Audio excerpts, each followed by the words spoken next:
A Betfair é parceira do Cruzeiro e tem aposta grátis todo final de semana. Se você já está no ramo das apostas, aposte na empresa que definitivamente põe dinheiro no Cruzeiro. Basta clicar no link do comentário fixado e aproveitar essa grande oferta. Já que o Luiz falou dos reforços, para a gente até comparar Vasco e Cruzeiro, vamos dar uma olhada nas contratações, nos reforços do Vasco em 2023, aí considerando desde o início da temporada, né? Desde a Série B do ano passado até agora, esse momento de 14ª rodada do Brasileirão. Vasco fez 19 contratações, a gente está vendo todas ali. Léo Jardim e Ivan, 2 goleiros.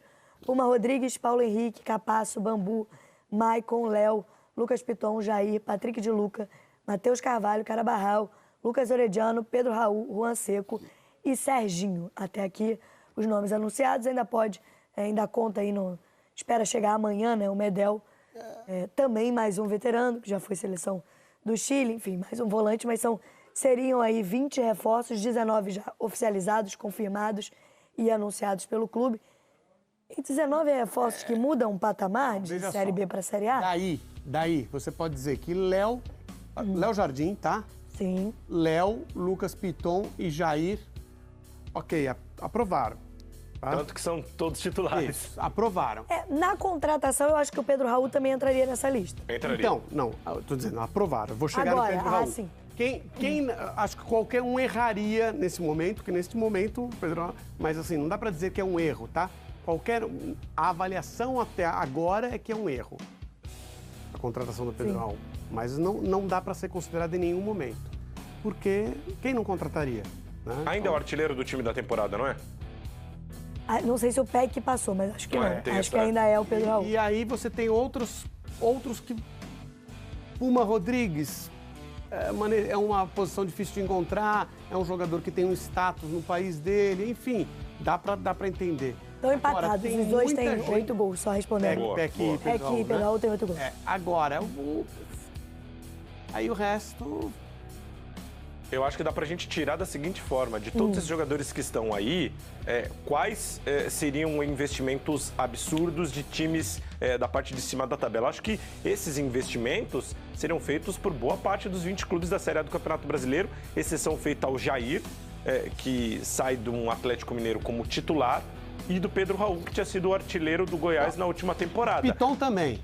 Então, mas o Piton, por mais que ele seja prospecto, seja acompanhado pela seleção italiana, seja um jogador da base do Corinthians que sempre foi tratado como uma joia, ele vinha intercalando, óbvio que foram opções do técnico anterior, com o Fábio Santos, que está praticamente no fim da carreira, mas também entraria nessa. Tirando isso, são investimentos que qualquer outro clube da Série A faria. Porque o Jair caberia ainda no elenco do Atlético, o Piton caberia ainda no elenco do Corinthians, entendeu? Então, assim, aí o Vasco contratou. Sim. O Léo Jardim, o Vasco encontrou bem.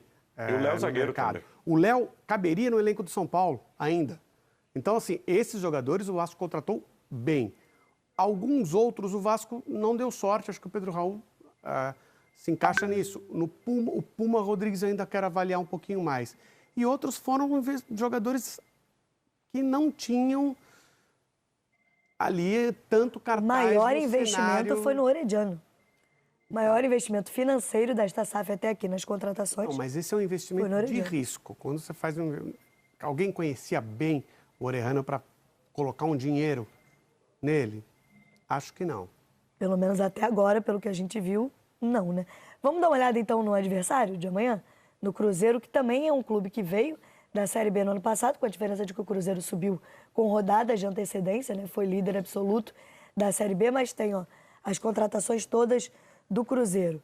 Anderson, Neres, Reinaldo, Luciano Castan, Igor Formiga, William, Palácios, que pode estrear, Marlon Ramiro, Alisson, Fernando Henrique, Matheus Jussa, o Richard, Matheus Vital, Nicão, Rafael Bilu, Matheus Davó, o Gilberto e o Paulo Vitor, inclusive, que já foi jogador do Vasco.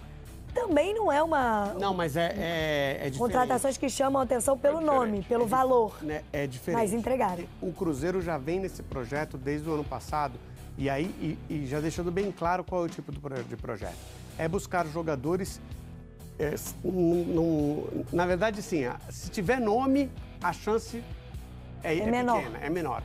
Jogadores que poderiam se desenvolver. Acho que para essa temporada tem alguns acréscimos aí de jogadores com mais experiência e mais rodagem na Série A. Então, se você vai encontrar, aí tem o Matheus Vital, o Ramiro, o Nicão, o Richard, Marlon. O William, um investimento de risco, está quase 2 anos sem jogar e vem com uma contratação de aposta também. Mas desses que você citou, Lofredo, eu acho que são diferentes do caso do Vasco, por exemplo. No Vasco, aqueles jogadores citados, eles seriam titulares, acho que ainda hoje, nesses times de Série A. Vital, Ramiro e Richard. Não. Não, porque já foram testados a esmo em outros clubes e não entregaram aquilo que se imaginava. Mas eles acrescentam experiência de Série A a um grupo que já estava desenvolvido na Série B, que o Vasco não fez. O Vasco teve que zerar o grupo. O Vasco quase não subiu da B para A. Então ele teve que zerar o grupo. O Cruzeiro não. O Cruzeiro pôde colocar experiência num grupo que era campeão. Mas só um nome que me chama a atenção ali. Não sei se vocês acreditam também que tem um pouco de... Não sei se é sorte ou azar, mas talvez um jogador render mais dentro de um processo do que se esperava. Eu acho o Marlon uma surpresa. Dentro da contratação que o Cruzeiro fez, dos últimos trabalhos do Marlon e o que ele está entregando, é mais do que se esperava na contratação, não? Mas assim, também não é uma contratação às cegas. Não. Tem várias, no grupo do Cruzeiro tem, e no grupo do Vasco, várias. Mas é que o Marlon tem muitas temporadas, mudou muito de clube e não conseguia mais entregar o que entregava no Fluminense. Está entregando mais até, na minha opinião, nessa temporada. Concordo, está se encaixando muito bem, inclusive. Eu acho que além dessa diferença que o Lofredo trouxe de remontada de elenco do Vasco da Gama, o Cruzeiro ele vinha do ano passado para esse ano com o mesmo treinador. Eles perceberam que aquele trabalho com o Pesolano não estava mais se conectando com os jogadores que chegaram, com a transformação que o elenco teve. O Pesolano também já dava indícios que não ia permanecer e a tomada de decisão para o substituto foi muito rápida. O Cruzeiro perde o Pesolano num dia, no outro o nome do Pepa já estava no mercado, no outro ele já estava trabalhando, gravando um vídeo dentro do carro e chegando na Toca da Raposa. Então acho que as tomadas de decisão da SAF do Cruzeiro através do Ronaldo, se são melhores ou piores, o tempo vai responder pra gente. Mas eu acho que elas são mais rápidas e elas são mais diretas, mais incisivas, né, no momento dessa tomada, não fica enrolando muito. E no futebol, quando você enrola e você perde tempo, as consequências são mais duras. O Vasco está sem técnico ainda, dirigido por um auxiliar que tem 30 anos de idade. Aí 30 anos, assim, não é que é impedimento para trabalhar, não. Mas, assim, obviamente que a experiência é mais limitada.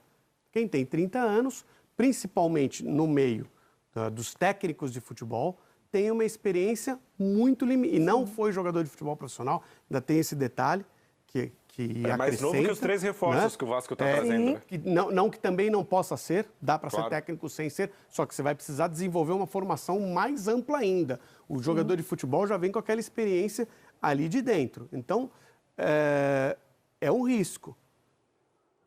Não está aí de bobeira. Ninguém chega, vai assumir o Vasco, vai assumir o Vasco interinamente de bobeira. Não, a pessoa construiu uma carreira para estar ali, para tentar aproveitar essa oportunidade. Mas é um risco você estar sendo dirigido por um técnico interino de 30 anos. Mais um papo que envolve os 2 clubes, né? O Vasco tentou a contratação do Pesolano, mas o Ronaldo, que é lá do Valladolid também, não abre mão da multa rescisória, então não está nem perto, pelo menos até aqui, de anunciar... sabe o que ele quer também, né? O Vasco não está nem perto de anunciar um novo treinador, mas vamos mostrar a situação dos 2 clubes. A gente já viu pela tabela a diferença de momento atual entre Cruzeiro e Vasco. Mas olhando para como terminaram o ano de 2022, o Cruzeiro, né, na Série A com rodadas de antecedência e como estão hoje na Série A em 2023. O Cruzeiro hoje tem o dobro de pontos do Vasco, o mesmo número de jogos, claro, 5 vitórias mais que o dobro.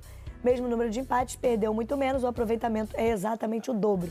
No ano passado, a essa altura, né, ao final da Série B de 2022, o Cruzeiro subiu com 78 pontos, o Vasco com 62 na última rodada, no último jogo. O Cruzeiro já estava na primeira divisão, já tinha até sido campeão, e 23 vitórias a 17.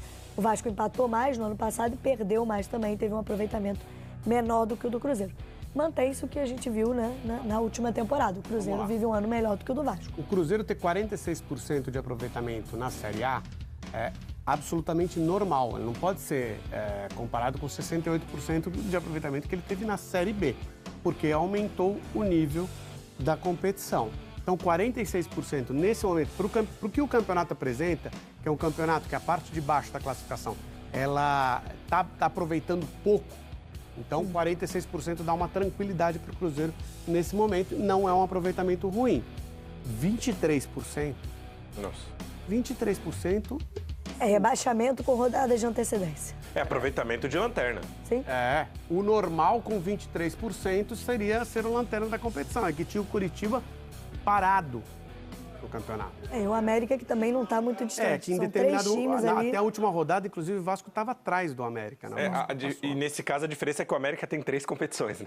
Bem que você hoje pode fazer qualquer vídeo dentro do YouTube sem precisar aparecer, usando técnicas hoje que grandes youtubers hoje, principalmente na gringa, estão ganhando milhares de dólares por mês. Todas as melhores estratégias para você criar um canal onde você não precisa aparecer estão no treinamento YouTube sem aparecer. O mais completo que tem, voltado para canal Backstage, canal Dark, onde você faz vários temas, o tema que você quiser. Só seguir a estratégia correta e você todo dia vai ter mais e mais acessos e mais inscritos. E é um treinamento voltado para o 6º mês, mais ou menos, você já começar a botar dinheiro no teu bolso. E aí sim transformar o YouTube num negócio para sempre. O link tá aqui na descrição, toca, você vai curtir pra caramba e você tem 7 dias. Se você não gostar, todo o seu dinheiro é devolvido. Você não tem nada a perder, é só a possibilidade de começar um novo negócio. Te espero lá.